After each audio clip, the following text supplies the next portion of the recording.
கண்ணியத்துக்குரியவர்களே, இந்த உலக வாழ்க்கை முழுவதும் சோதனைதான். இந்த உலகத்திலே எந்த ஒரு மனிதனும் நிரந்தரமான இன்பத்திலும் வாழ்ந்துவிட முடியாது, நிரந்தரமான துக்கத்திலும் வாழ்ந்துவிட முடியாது.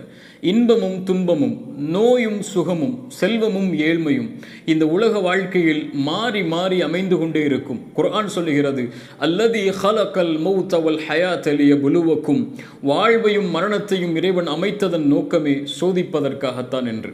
இந்த உலக வாழ்க்கையில் இறைவன் புறத்திலிருந்து வரக்கூடிய சோதனைகள், ஒன்று இறைவன் நமக்கு பாடமாக படிப்பினைக்காக கொடுக்கலாம், அல்லது நாம் செய்யக்கூடிய பாவங்களின் காரணமாக இறைவன் நம்மை சோதிக்கலாம். குர்ஆன் சொல்லுகிறது, வமா அஸாபக்கும் மின் முஸீபத்தின் ஃபபிமா கஸபத் ஐதீக்கும். குர்ஆன் சொல்லுகிறது, ظஹரல் ஃபஸாது ஃபில் பர்ரி வல் பஹர் பிமா கஸபத் ஐதின் நாஸ். மனிதர்கள் செய்யக்கூடிய பாவங்களினால் தான் இறைவன் அவர்களுக்கு சோதனைகளை, வேதனைகளை தருகிறான் என்று. அல்லாஹ்வுடைய தூதர் ஸல்லல்லாஹு அலைஹி வஸல்லம் சொன்னார்கள், லம் தத்ஹரில் ஃபாஹிஷத்து ஃபி கௌமின் கத்து ஹத்தா யுஅலினு பிஹா இல்லா ஃபஷா ஃபிஹிம் தஊன்.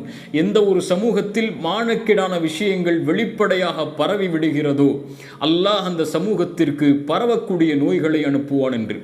நபிமார்கள் இந்த உலகத்திலே சோதிக்கப்பட்டார்கள், ஒன்று படிப்பினைக்காக, இன்னொன்று மனிதர்கள் என்ற அடிப்படையில் அவர்களிடத்திலே ஏற்பட்ட பாவங்களுக்காக. ஆதம் அலைஹிஸ்ஸலாம் அவர்கள் சோதிக்கப்பட்டார்கள் அவர்கள் செய்த பாவத்திற்காக. எப்படி வெளியே வந்தார்கள்? ரப்பனா ஸலம்னா அன்ஃபுஸனா வ இல்லம் தக்ஃபிர் லனா வ தர்ஹம்னா லனகூனன்ன மினல் ஹாசிரின். தன் பாவத்திற்காக இறைவனிடத்திலே மன்னிப்பை தேடினார்கள். யூனுஸ் அலைஹிஸ்ஸலாம் அவர்களும் சோதிக்கப்பட்டார்கள் அவர்கள் செய்த பாவத்தின் காரணமாக. எப்படி வெளியேறினார்கள்? லா இலாஹ இல்லா அன்த சுப்ஹானக இன்னி குன்து மினல் ஸாலிமீன். அவர்களும் பாவ மன்னிப்பை தேடினார்கள். வனஜ்ஜைனாஹு, அல்லாஹ் அவர்களை பாதுகாத்தான். கண்ணியத்துக்குரியவர்களே, ஒரு நியதி அதுதான்.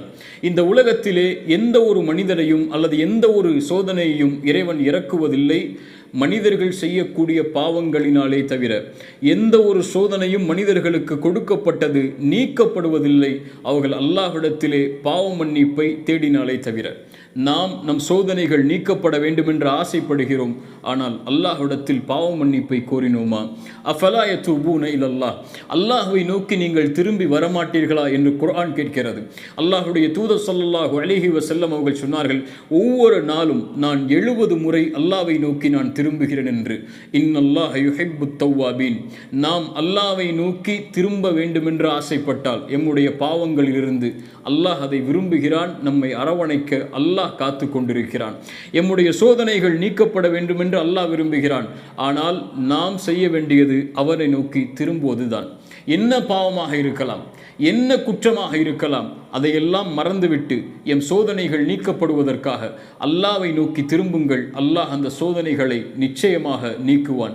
வல்லதீன இதா ஃபஅலு ஃபாஹிஷா அவ் ஸலமு அன்ஃபுஸஹும் ذكرுல்லாஹ் ஃபஸ்தக்ஃபரு லிதுனூபிஹிம் வமை யக்ஃபிரு ذுனூப இல்லல்லாஹ்.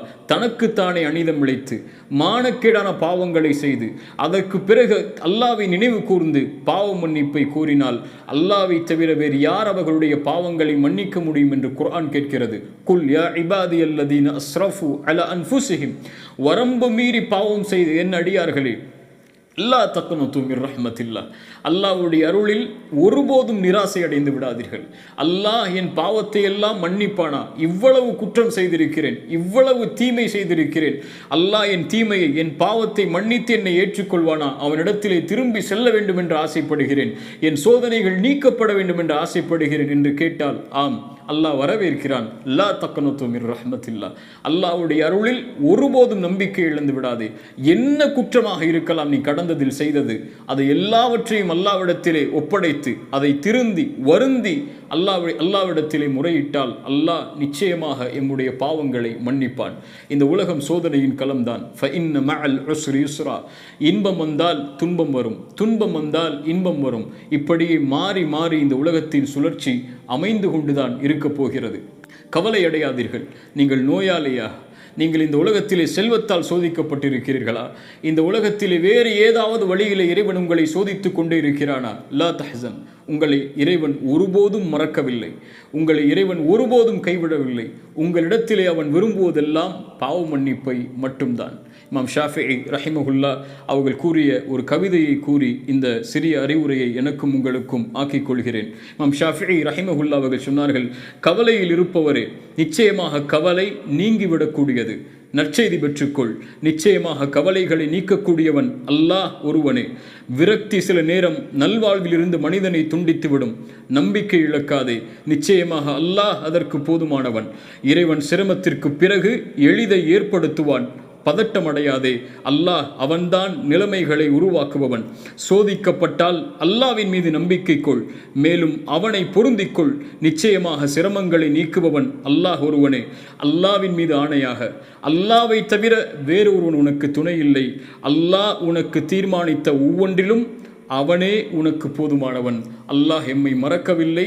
அல்லாஹ் எம்மை கைவிடவில்லை. துன்பத்திற்கு பிறகு இன்பம் நிச்சயமாக வந்து சேரும். லா தஹ்சன், ஒருபோதும் கவலையடையாதீர்கள்.